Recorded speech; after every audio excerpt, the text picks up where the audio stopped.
Hello there everybody and welcome to another Beyond All Reason video. Today we have another 1v1 here on the map Charlie in the Hills remake. Mostly played as a small team map, but can obviously be played 1v1, and it's a bit of an interesting map. We'll have a look at it shortly. It's an old map. Obviously, it's been around for quite a while, so some of you may recognize it. But here in red today, we have Akumar. Did really well with Team America in the recent Nation Wars. Just not got his shoulder pad thing just yet. And his opponent today in blue, PurpleHeart. PurpleHeart with an OS of 49, Akumar with 57. There's quite a OS gap between the two players here, and we'll see if PurpleHeart is able to make the most of his start position here, if he's able to out damage Akumar and take his very valuable OS. Now, as we look at the map here, you can just see the huge quantity of metal extractors there are in the starting zones. You got a big group down here, which is why Akumar is choosing to start here, so we can expand to these two sets of 4 as quick as possible. And also you can see lots of eatable trees. And there is also some metal in the corner. Not a lot, but enough that you may want to consider Resbot. And but that's the reason both players have started bots here. Now, as you may be very much saying, well, why are they not going to start air so they can cap these 6 metal extractors up here? Well, the reason for that is all it takes is a little grunt like this guy to just come over. He finds your aircon flying around and then say goodbye to your aircon. You're also not really going to be able to contest your opponent either. If you did start air. So we're probably going to see air as maybe the 2nd or 3rd factory from either player here in order to get these 6 metal extractors. They are probably worth getting air at some point just to get those. But other than that, probably stay with bots, maybe with a transition over to vehicles once they start getting all this metal down. So the thing with all of this metal, staying on bots kind of just means you're going to be pumping out a ridiculous amount of them.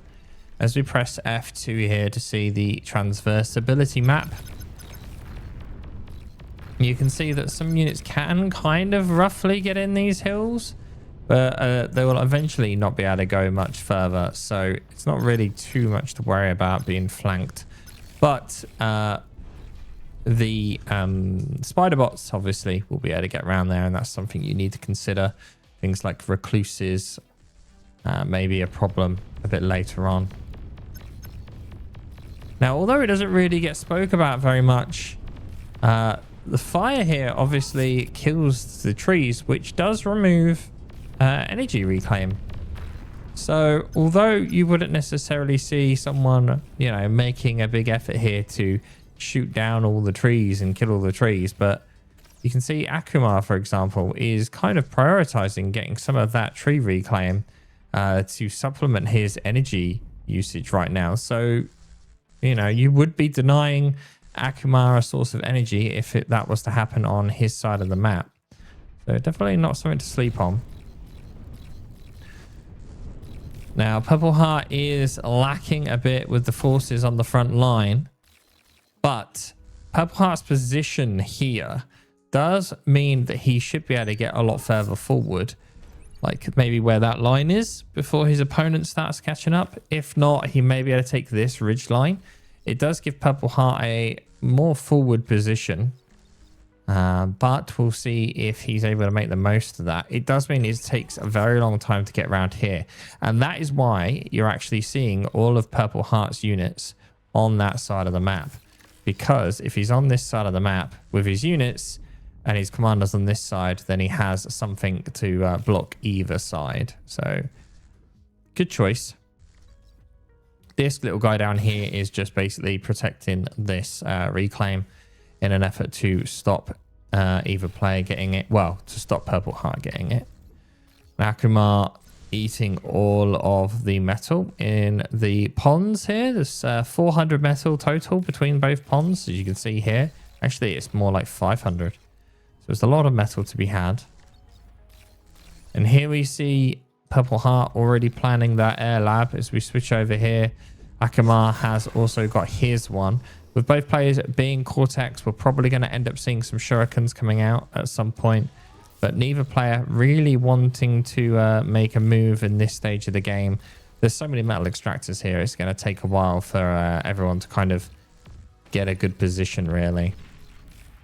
They want to cap out all the metal extractors as quick as possible. Now, you can kind of see that Akumar's position has led to him having a bit more of an advantage when it comes to that side, as these four here haven't even been taken at all. And now the question is, will this guy manage to get anything? There are LLTs here. And no, he will get snapped up by these three grunts here.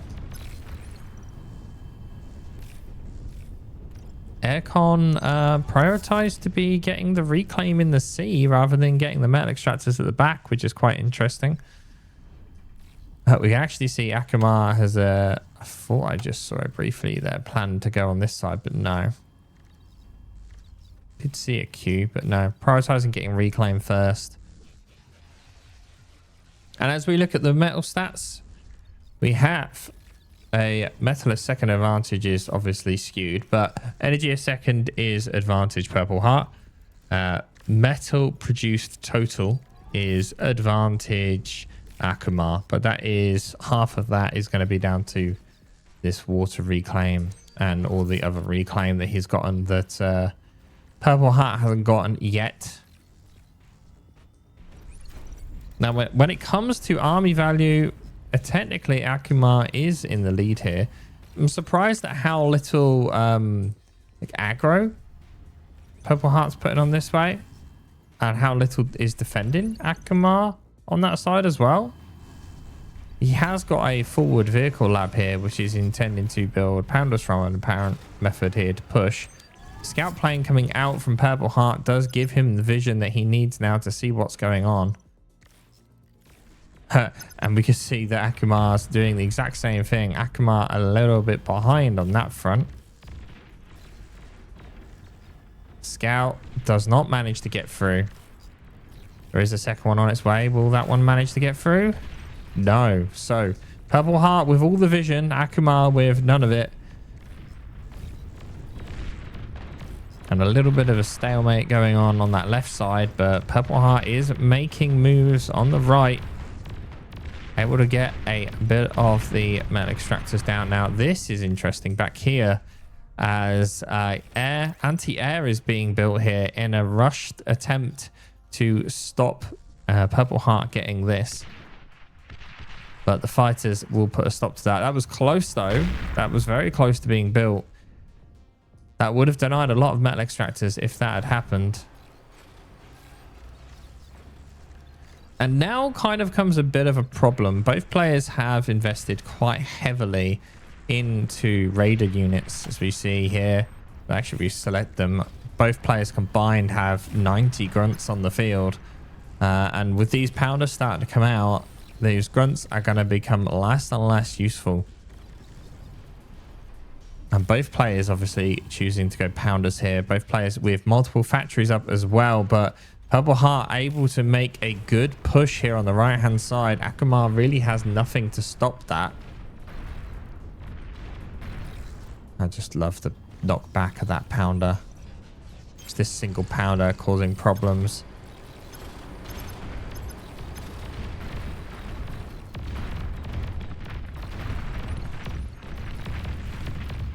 I mean, didn't finish off the army, but oh, this could be dangerous for PurpleHeart. PurpleHeart's commander here in the center of all this. About to lose a huge wind farm.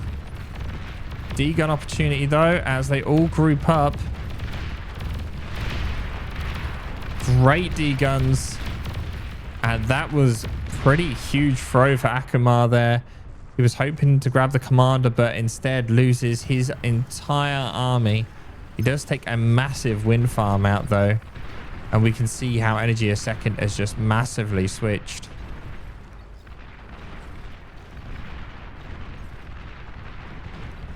But meanwhile, Akumar has lost 2, 4, 5, 6 metal extractors. And also now is about to get pushed back in the center of the map here. Or left side of the map, I guess. Not able to get as much damage as PurpleHeart was hoping for, but managed to take out a 7th metal extractor. And PurpleHeart is in a bit of a strong position here. He has caused problems. This is a lot of reclaim, though, also to be left. Almost 2k of metal left on the base side of Akumar. But we're talking 60 metal a second to 43 at the moment. It's a very, very significant difference in metal income. Question is he able to make the most of that? PurpleHeart has excess 200 metal so far, which, as we were speaking earlier on, is about the equivalent of what was near one of these metal spots. So quite a bit to waste, but not the end of the world.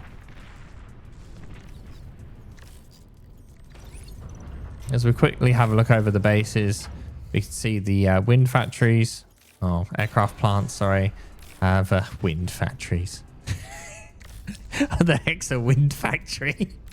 The aircraft plants have stopped producing for PurpleHeart, and he is trying to pump through this metal by building a bunch of energy. But right now he has kind of maxed out on energy. He's not building any energy converters either, but he is building a geo at the back here, so he's probably getting all that energy to basically pay for that, as his energy is now starting to drop. As we look over Akumar on the opposite side here, Akumar actually has eaten both his air lab and his bot lab here, and is just pumping out tanks as quick as possible. And we can see now that even though Akumar lost his entire army value is back in the advantage of Akumar.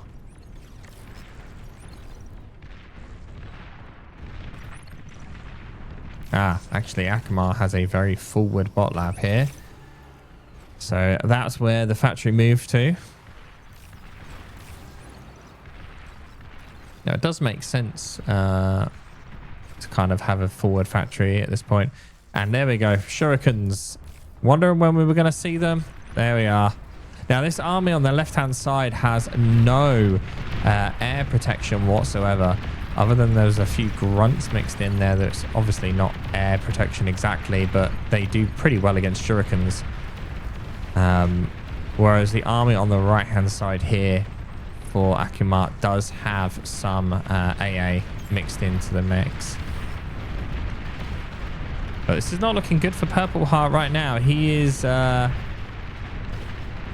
losing fights on both sides, really, at the same time. And this fight's significant loss. Shurikens briefly say hello, but with AA going up in the back, he needs to be careful how he uses it.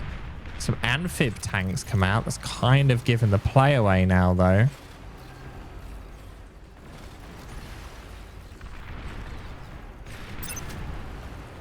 Although if it does make his opponent invest in some torpedo defenses, then, you know, that may work out for him. It depends very much how closely Akumar is paying attention to this. If he's just staying high up above, he may not notice that there actually are amphibious tanks, which that will pay off pretty well. Now, as we switch over to the other fight here, you can see there's basically nothing left, and a line of twin guards is all of that PurpleHeart can do to attempt to hold this off. And Resbot's already here as well, getting 2.9k of reclaim. That's so much reclaim. PurpleHeart desperately needs stuff, but the guard pikes did manage to make it to land. How much damage they actually be able to inflict is, well, more than you'd think, to be honest. 2-shotter solar, wind rather. 3-shotter mechs. But that's not as important as the fight that's going on here. Shuriken's desperately trying to help, but can only do so much.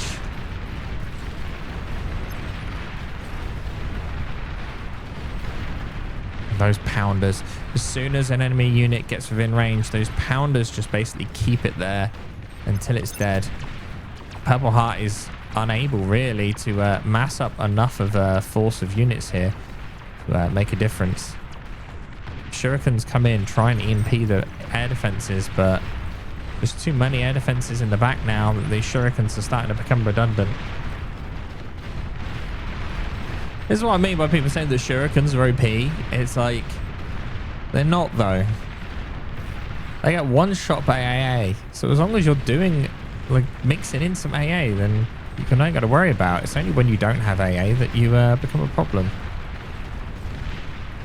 Let's see if PurpleHeart can weather this storm again. Now this is a lot of reclaim. And PurpleHeart has no resbots here. 9, almost 10k of reclaim. So much reclaim on the map.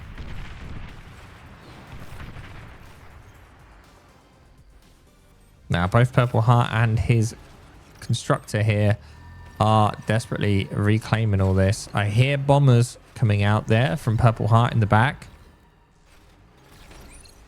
We'll not keep an eye on it just yet until they actually go in for their bombing run. Twin guards going up from Akumar in an attempt to hold the line a little bit here. There's a lot of reclaim, so trying to get as much of this as possible would be advisable. Just in this little circle alone, we're talking 3k of reclaim. It's a huge amount. You have to contest this, really. You can't not. And both players basically forced into an engagement here. PurpleHeart moves his commander and maybe a bit too close. Bombers will have been spotted now as we see one here. The question is, how much damage are these bombers going to be able to inflict? They have found a path around. This bomber is going a bit crazy.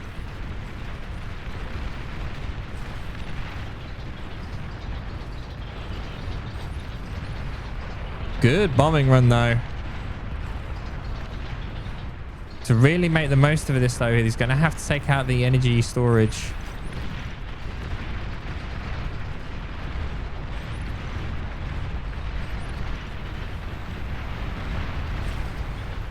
Now, meanwhile, that fight over the reclaim field is still slowly going on.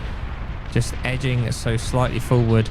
This may or break the game though, because whoever wins that reclaim needs energy to use it. As we quickly switch back over here, we can see that the line has barely moved. The twin guards are doing a good job at holding on. And all the bombers do get taken out, but most of the energy production for Akumar is dead. And Akumar now has no energy whatsoever. He is having to build solars and tidals here in an attempt to get energy back. Building solars literally anywhere there is a commander or a constructor in an attempt to try and pull something back. This is where PurpleHeart now has a chance. If he can kill this army, get this reclaim, or kill those res bots at least, then he may be able to make a big impact. Shurikens ready.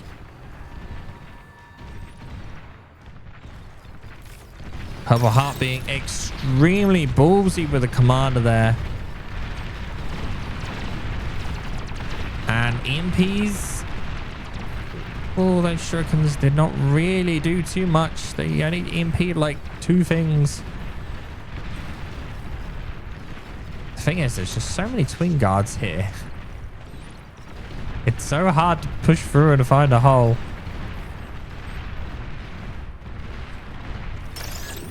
And PurpleHeart really can't move from here. PurpleHeart needs to keep his forces here because he needs to contest this field. But he needs to find a hole, which it may look like he may have just done, as this bit around the top only has standard LLTs.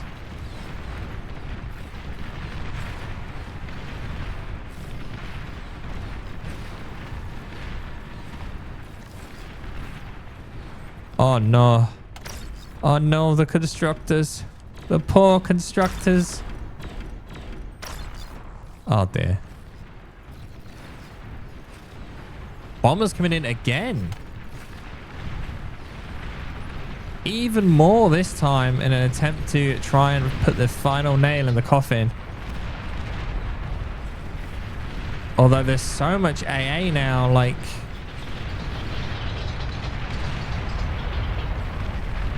hoping to get some build power, but so far the only thing that's been killed is like one solar panel. Yeah, disappointing second bombing run. Maybe should have gone for this forward position instead, but meanwhile, though, that east stall of Akumar has turned the tide significantly. Akumar has not been able to pump out anywhere near as many units, and the front line is starting to fall. Resbots are managing to eat almost everything that's here now, with half of that reclaim field gone already. Akumar choosing to resurrect everything. But oh, all of that metal has gone into a very, very quick Tech 2 here from PurpleHeart. And the first thing he is pumping out is a Tsar. Now, will the Tsar actually be able to get out, though? Oh, it does. It just has to go round. Right, now this may be what saves PurpleHeart's game here. It will make extremely short work of this Tech 1. And there's not even that much Tech 1 left when you look at it. Oh, wrong button. You know, 20 units there. Like it in like what would be a normal game, that's nothing. Right, with that explosion, Akumar will have just received the Tech 2 units detected. If he spotted it, that is. Might not have.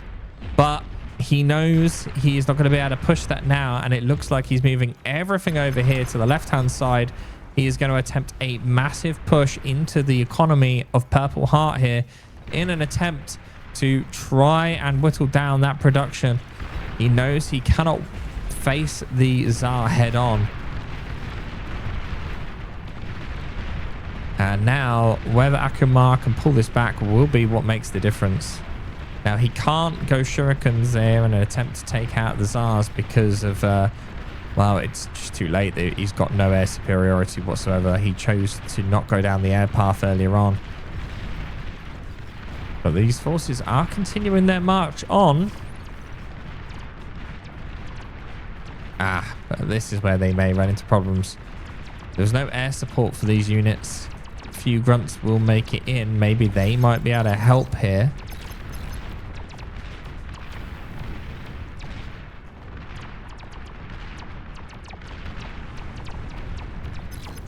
Meanwhile, in the center, these two Tsars are able to clear the way.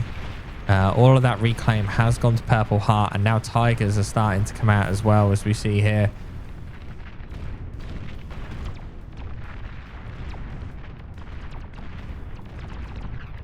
And unfortunately for Akumar, this push will not be able to get as much damage as he hoped.